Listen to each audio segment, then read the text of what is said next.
So many times we mess up our journey in life because of the voices that we listen to. And unfortunately, a lot of times it's people you're close to. We listen to them and then we get on the wrong path. God can do things, and that's what she was telling you. God can do more for you, Stephanie and Asbel, than you could ever do for yourself. Hey, I'm Stephanie. And this is Asbel. And we want to welcome you to our very first episode in a studio called A Cup of Real. Yeah, we're elevating this time. We are elevating. This is going to be fun. Absolutely. And you've done this already a few times. Well, yeah, so go on over if you want to know stuff about the leadership. I have a podcast called The Leadership Lab with Asbel Montez that we've been doing for several months now. But I'm excited about being in studio with the most important person in my life, and that is you. And I'm excited. This is new for me. It's a little overwhelming. But I'm just going to pretend like we're in our kitchen, like we usually Exactly are. Right, because that's how we started this. With my cup of coffee. Yeah. And enjoying stuff. So we thought it would be interesting to talk this first go around really about some stuff that people talk to us a lot. And I guess this started again when we went with our pastor, Randy Phillips, DC. and Denise to D.C. When he was praying before the Senate. Mm-hmm. And we were having dinner one night, and you actually had went to lunch because I had gotten food poisoning. Yes. God forbid. We think that's it was a whole fish. different story. We're but not sure. I think it was fish, but it was a 24-hour thing, and it felt like food poisoning. And I was the only one that ate that crudo at Cafe Milano. Yeah, it was a crudo because none of us ate it. Yeah. And so in that conversation that you were having, we were talking about what we had been through in our marriage. And it was probably 7 or 8 years ago, we started on this book that we have not completed. I think it has 6 chapters. I went back and found it, the transcript. I think it was longer. I think it was like 2015, 20. Yeah. So it's been longer than that. Yeah. Let's say 10 years then. Yeah. And we've been married 16. 16. And we actually wrote a book called Nag. We started it called Nag Not, K-N-O-T. So K-N-O-T. And we want to talk you through that story a bit because we were sharing that. Mm-hmm. And I think Pastor Randy asked a question and said, have y'all really shared this? And we've done it anecdotally. Mm-hmm. But we want to make this probably a few episodes. We might even call it the Nag Not series. Yeah, the Nag Not series. Because I think this is going to be more than just one. It's going to probably be 3 or 4 because we need to break down some things. But not just Pastor Randy. We've had other people, when they hear about it, they're like, I was thinking about it on the way over here. How did we start A Cup of Real? How did this come about? And we've had so many people, friends, acquaintances, say, why don't you guys do a podcast or a ministry or something together? And so, because we were talking about how did this even come about? Remember, was it yesterday we were talking about it? And I've been trying to think of how we could do something together. So about a year and a half ago maybe, I was thinking, we always say, let's keep it real. Let's be raw, authentic, real talk, real conversations. That's always you and I. But I'm like, everybody says that. How can I spin this to be kind of interesting and different, but keep real in there? And I was the creative side of it, because you're the creative too. Yeah, you're a creative. I'm a creative. We both are. We're both musicians. So it comes out in all forms. But, and I was like spinning it and I thought, it's universal. Everybody loves coffee. Everybody loves hot tea. Well, everybody loves coffee, maybe not hot tea. So bring you a cup of coffee. And so then we had, Shyla. She actually did the logo and we loved it and we went through that process. So that's kind of how it all came about. That's what we want to do. We want to kind of keep it real. Yeah. Be authentic, transparency, share without oversharing. Sometimes people share and it's just a little TMI. Too much information or TMI as people say it. Mm-hmm. So let's kind of go on that journey. Let's take you on that journey with us. Yeah. Take you on that journey of what it's been like to be married for 16 years. We both come from previous marriage. We have both been divorced. We won't go into that, but we both came from first marriages. And so the one thing to learn about that is when you do that, your tolerance level in the second marriage is so much different than it is in the first marriage. It's almost 0. Yeah. I used to say this. It's like, boy, and we talk about this. We've been there, done that, had that T-shirt, not doing that again. Yeah. But that's not necessarily what you should be doing. That's not the healthy. way. That's not healthy. It's not the way that God sees things. And sure, if you could look back and redo things, we all would probably do things differently. Oh, yeah. But life happens, journeys happen. And so let's take you on the journey of when we came together. So I had just been recently divorced when I met you. I think it was probably 2 or 3 months after my divorce that I met you. Yeah. And I wasn't looking for anyone, but my sister knew you. And first of all, we both come from a Pentecostal background. And I just remember saying, no. And on top of that, we come from a preacher's home. Yeah, we're both preacher's kids. Yeah. We're both probably the rebels in the family. Well, I used to be called the black sheep. I don't think I am anymore, but that was always kind of my name. You're the hellion. We pushed the limits a bit. Yeah. So it's shaped who we are today, but probably a lot of things, if we would have listened to our parents, or we would have listened to others when we were younger, we probably would have made different decisions. But then also when I look at my age and our age now, we would be on a different journey. And what would that journey have been, and what would that track been? So totally. I generally don't like to look in the past, because your past shapes your future. It does. I can't fix my past, but I can fix my present and my future. And so that's kind of what we looked at. We met and we had fun. Yeah. And we still are having fun, but it was a different fun. We had a really good time. Well, you liked it because I was more wild. Yeah, she was wild. And we met, she was working in D.C. Yeah. I was in, so we met that way. And we met for the first time in February, or maybe it was January. It was January 23rd.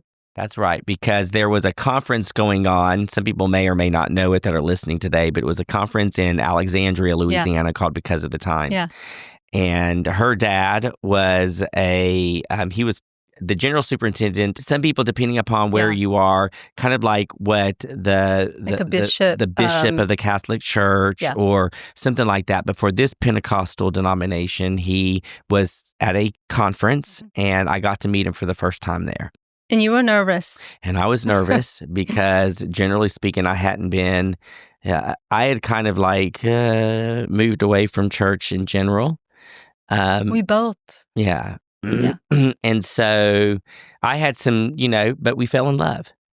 And we fast forward to July 11th of 2009, we wound up getting married.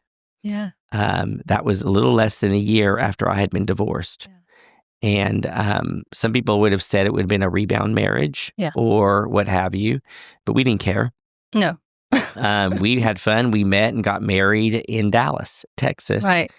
At a home of, who was it? The Good Roses. The Good Roses. Yeah. We were trying to find a middle ground because your parents are on the East Coast, mine are on the West Coast. So your mom arranged it because your mom, she could fix anything. She knew what to do. Yes. My parents flew in. Your parents flew in. And we got married. I'll never forget that. And the Good Roses were the witnesses. They were the witnesses. Our marriages, yep. To our marriage. And I still remember this, and I said this to the other time, and I brought this out on Father's Day. But I remember that my dad showed up because he thought it was going to be casual. So my dad showed up in just a shirt and some pants. And of course, Dad Haney showed up in a suit. All suited up with the tie. And I remember I saw him discreetly when he saw my dad did not have a suit jacket on. I saw him discreetly move put his jacket, and he put it on the side. I'll never forget that. And I remember he was more worried to make sure that everybody felt comfortable, and he did not want my dad to feel out of place. And that's what you grew up under, and that was your dad. And I know she's gonna, because he's been gone a while, but that was the type of person he was. And I remember prior to getting married, while she's getting her emotions back together, I'm going to switch the subject really quickly. I remember I had deal breakers. And she did not know that at the time, but I had 5 deal breakers that if I was going to get married again, it had to be one of these 5. And one was, I didn't want someone that had children. I had a child. I was done. I didn't want any more children. I wanted a... It sounds funny right now, but that was in my mind. No, I'm like, what was I thinking? Go on. That was in my mind. I remember I won a woman who is high-powered, type A. She's a career woman. Independent. And I remember I wanted a preacher's kid because she's used to living in a glass ceiling. So she understands like any different things that she'd been through. I forgot what the other two were because they're kind of silly now that you're 16 years later. Did we write them down? Older. I'm sure we did. I wrote them down somewhere, but I forgot. But I had two other deal breakers. Oh. They're actually in the book. I know. What was the other two? The big one that almost caused the split. Oh, I didn't want to do anything with ministry. That was what caused. I did not want to be involved in any type of pastoral ministry. My ministry, I did not want to be a preacher. You just wanted to be in the corporate world. I just wanted to stay in the corporate world. And so, because that is actually the biggest deal breaker, because that's what almost caused us to wind up divorcing and separating. Yeah. So talk about, it was fun. We had a good time. Well, I remember I was just reminiscing in my mind here. I remember in March of 2009, you came to DC and you were involved in all those political fundraiser events. And of course, I was in that was my arena. I was doing all that stuff too. And I took you to that 3-level jazz club. Do you remember that? Oh, that's right. And I don't think it's there anymore. No, it's not. Yeah. It was in DuPont. Midtown is what we called it, because I used to do all that, Mm-hmm. And so he loved it that I kind of had that in me during that time. She had a wild thing in her, so I'm like thinking, I can deal with kind this. Kind of like the Footloose. Yeah. To give people a visual, I was kind of like that Footloose girl. Just had a mind of my own. I learned a lot, and we'll talk about that later. But I remember that, and then we had, like you keep saying. And we were dirt poor. Oh. Dirt poor. Now, okay, so then we get married in July. So we're moving on. Oh, so we had these deal breakers, but I went along with the deal breakers. Did you know about my deal breakers at first? I don't know if I told you them at first. I think I just checked them off in my mind. Married. I didn't tell them to you, I don't think, at first. It wasn't until... It wasn't up front. It was not up front. I remember checking them off in my mind thinking, oh boy, everything. She doesn't want to be... Yeah, I didn't want to be in ministry. We talked about that a lot. We both were very jaded. We just wanted nothing to do with it. We saw a lot. Just nothing. We just want to live life without being in that limelight in the ministry. But it wasn't till late 2010. That's right. So it actually was in... It probably, I don't know if it was late 2010 because we were in Vegas in September. So it was before then. It was right before then, though. Because it was a few months before then. I remember you. We have written this in this book that we're going to write. July, and we're going to do maybe. It's called Magnon. But it was July. You come to me and you tell me, babe, I feel I need to do ministry. But I was telling you why. I felt like I wanted to start like this women's movement to help women move on from their past, because I had gone through all of that trauma, abuse, and I felt like I was healing, but I wasn't healing yet. No, and you said I really feel a call to minister to women who've been hurt or whatever. Mm-hmm. Well, the moment she said that, the M word, ministry, I was like, oh no. That's not what I signed up for. Mm-hmm. We both agreed that we were going to stay. We were going to be in the marketplace. We were going to do a lot of things or whatever. And I have no desire to do ministry. And something came over me. I don't know what it was at the time. I was just in a different frame of mind at that point in time. You turned into this. I literally was like, that's not going to work for me. Mm-mm. You knew what I wanted to do before we got married, and now you get married, and now you change. Mm-hmm. Now I know, looking back, you're never going to compete when God calls you. You're not winning. You can try to think you're going to fight it all day long. You're going to be the most miserable person, but I did fight. I fought for 7, and I remember being in Las Vegas. In that sushi restaurant. We were on our way. You came with me. We were at a business meeting. Mm-hmm. And people that are listening to this now probably don't even know that this actually happened because several of them were there. Because some of them were there, some of the colleagues, because it was a work convention that I was at. I remember. And I think this was 2010 or 2011. And I was all alone during that time. I remember that. And I remember we had a meeting. We went to dinner, and I remember telling you, Asian sushi. I want to leave. I want to separate. I think we're going to divorce. It's not what I signed up for. Let's just call it quits. I remember. And it was... You offered me money. Yeah, and she didn't say anything. Mm-mm. She went back to her room. I kind of closed down because she didn't come out and say, okay, I'm leaving. And there was a reason why she didn't. And I still knew, I'm like, well, she's not going to leave. I can't leave. I mean, because then it's not mutual now. So now we're going to, and unbeknownst to me at the time, I would find out later, but tell them that story. This is why we started with the nag not. This was what really started that concept around nag, the nag not component. So all this is going on. I was trying to process basically what to do. And then you became a jerk, basically. Not abusive, just a jerk. You poured yourself into work. It was just a horrible situation. But that went on for about 3 months. It was 2011 when I finally had enough. And I was like, I don't need this mess. I've been independent before.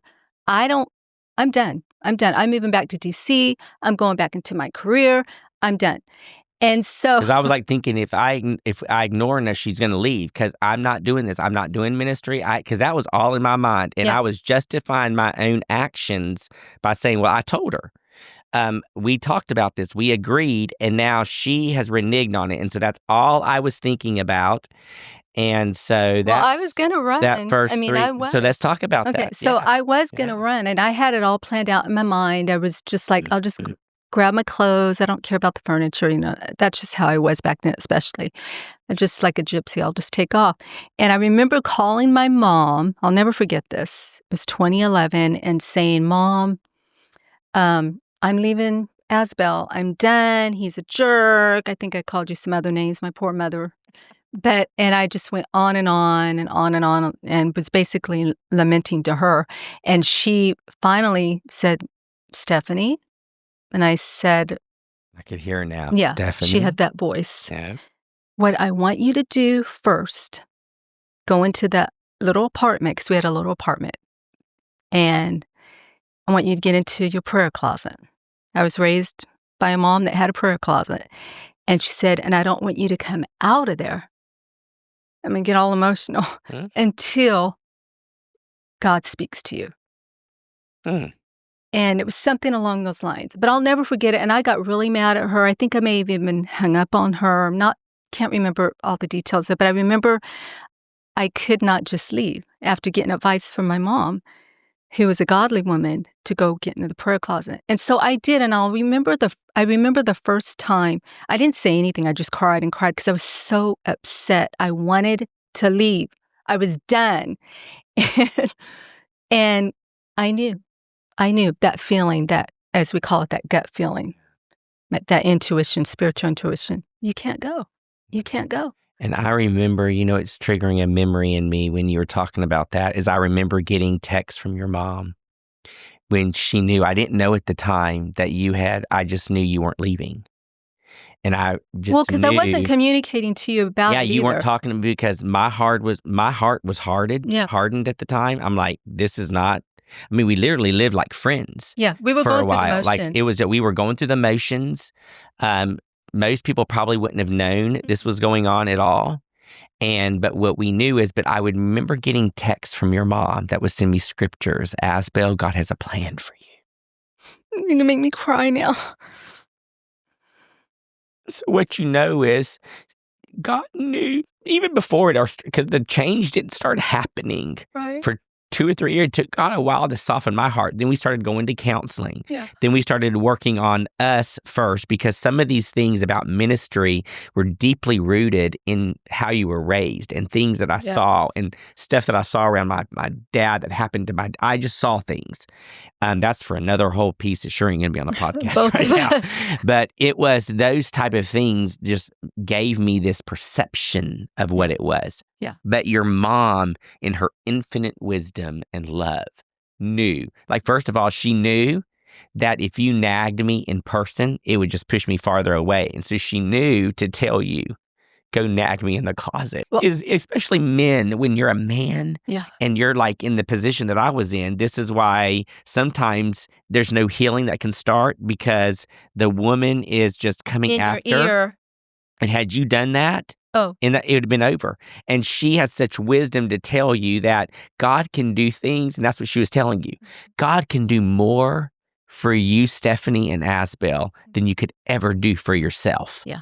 It was about God. Yeah, and that's what she was teaching us through the time, and we didn't realize it. You can look back 16 years now and begin to realize the hand of God that when you don't even think and know it, like I was so far from that piece. I didn't care anything about it. All I knew is I was justifying myself. I'm telling you right now, I told you from it, so don't act surprised that I didn't want to get involved in ministry. And now you want, that's what I would tell myself. And that would be justifying myself to say, she's the one that changed. I didn't change. And knowing that I was never going to win the war. You were never going to win the war. In a fight with God. You never will. You can't compete with God's calling. What I'm just thinking right here, I had to reframe my mindset, and I needed a new strategy.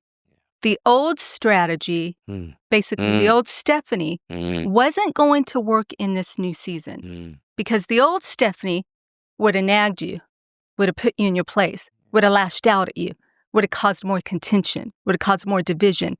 The old Stephanie would have probably ran away, even if God was saying stay. Because I was very stubborn. I still am.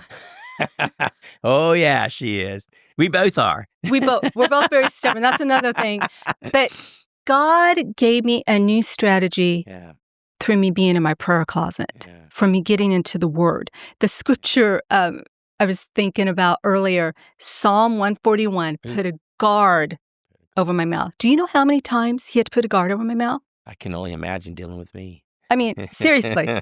Seriously. And then the other scripture was, trust in the Lord with all your heart and lean not on your own understanding. I began to basically eat the Word, digest it, marinate in it, and let it kind of get into my spirit. And that's really what helped me, prayer, the scriptures. And I even did a little fasting.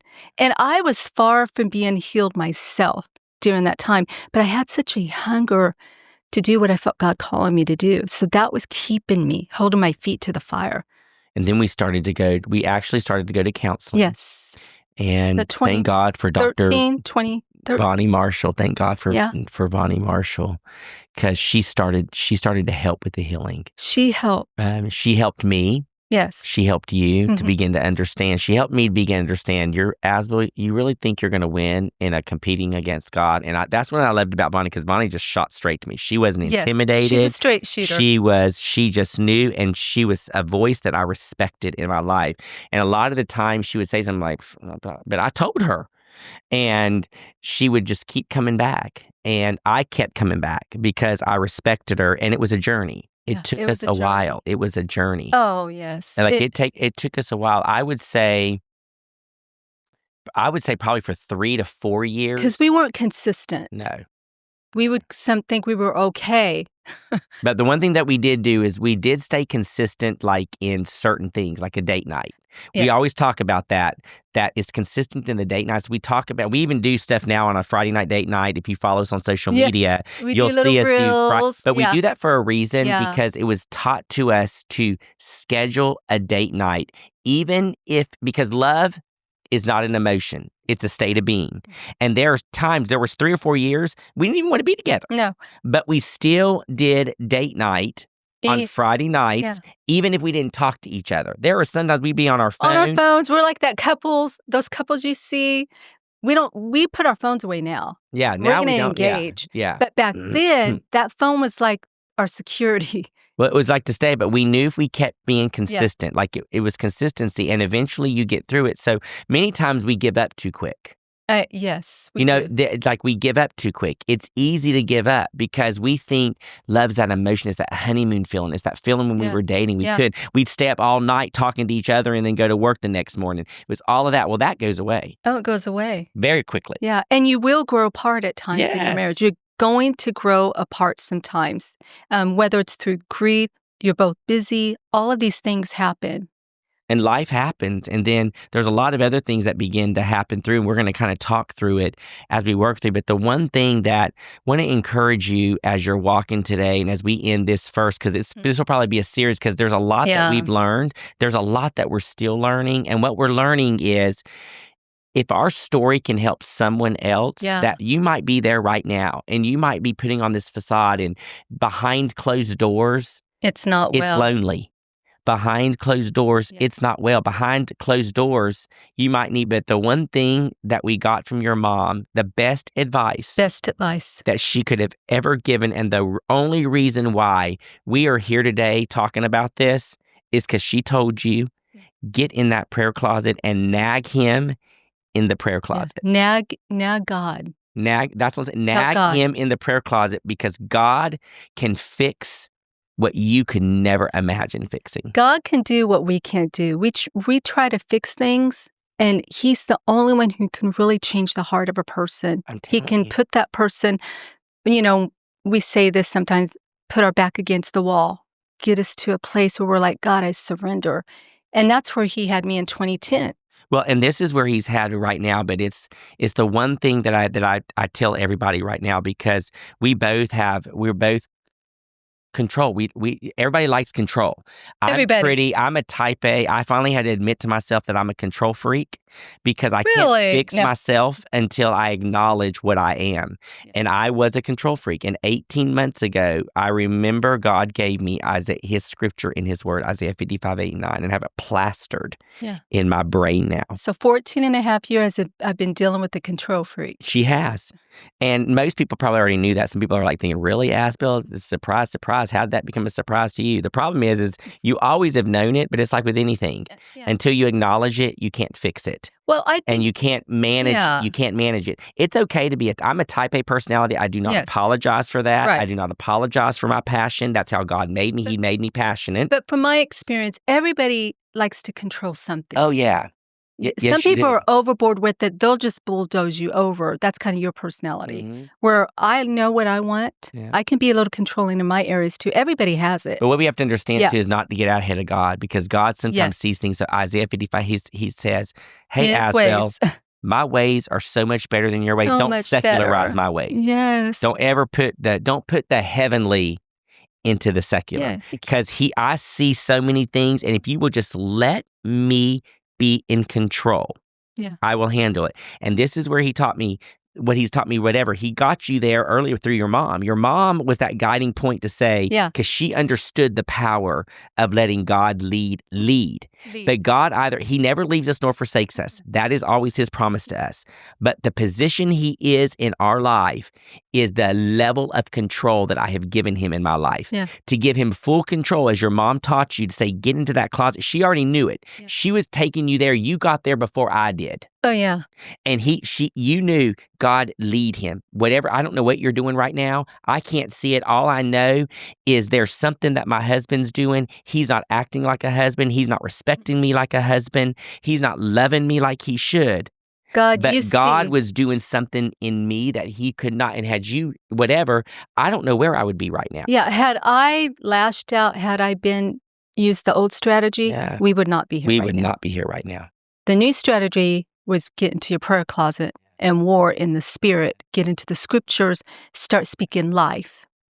And one of our episodes, I want to talk about how important it is, the voices in your life. Because had I called some of my friends instead of my mom, and I said, hey, friend, so-and-so, and told them, they would have said, you need to leave his butt, or you need to leave him. Now, let me ask you this question, because some people might be listening to that right now, because I think that's an important point.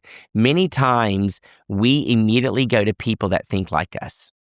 Mm-hmm. So they think like us. They would have said, Stephanie, you're so right. You're independent. You should just go ahead. You're independent. You should have left him.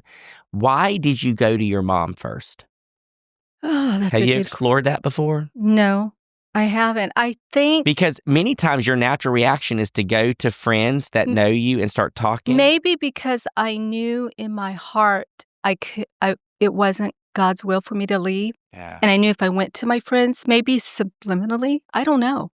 That's a good question. I don't know. Because many times naturally, there's going to be people listening and saying, you know what? Because our voices will generally decide the trajectory you're going to go when you're in crisis. Well, they say you're the 5 people who you surround yourself with. My mom was more like my mentor, my mom, but I had a lot of friends, a lot of girlfriends, and all of them, most of them would probably have told me, you don't deserve that. You deserve better. You just go back to DC, come back. We'll have a blast. You don't need a man. You know how people think. Oh, I know. But my mom, which I thought, maybe I did think my mom would say, well, you know what? You've been through a lot. You've been abused. You're a victim, all the stuff. But my mom doesn't think that way. Maybe I was hoping she would kind of agree with me. Yeah. I'm really not sure, to be honest. Yeah. But I feel like so many times we mess up our journey in life because of the voices that we listen to. And unfortunately, a lot of times it's people you're close to. It can even be family. It can be colleagues. It can be even people in ministry. We listen to them and then we get on the wrong path. So I just think it's so, so, so important. I cannot stress it enough to talk to a wise voice. So we're going to leave you there as we start sharing our story with you, as we start on this new journey, on this new adventure into definitely. Podcasting on A Cup of Real. Yeah. And we thought that because there's going to be a lot of people joining us now that may not have joined us before because you've been joining us on Facebook, but now we're going to broaden the audience a little bit. And we just thought it was best to just go back to the start. Just go back to the start. Who are we? What do we do? What is our story? And we're happy to share our story because guess what? It doesn't matter what you see. We can dress up the outside. And we do. But who are you really? Who are you really? Yeah. And we are comfortable with sharing that story, and that maybe there's something that we can share with you that will help you. And maybe you've been there. Maybe you've been through that. Go share your story because it's going to help somebody. That's the one thing. And we are faith believers. And so we believe the principles of Christ. And God spoke in stories or parables. Yes. He taught in parables. And so we encourage you today, if you're going through this, we're going to have another. I think I'm actually enjoying this myself, regardless of anybody else is. Fun. We haven't talked about this. In a while. Yeah. Like really go deep like this. Yeah, in a while. So number one, thank you for joining us. We're at the top of the podcast. And so stay tuned. There'll probably be another episode or 2 on this story as we talk you through what we have been, the journey we've been on in our own lives. And then we'll keep it real as we talk about stuff that deals with religion and politics and family and blended families and addictions and all this other kind of stuff. I just heard the P word, politics. Yeah. He and I go. Yeah. We battle. All right. Thanks for joining us. All right.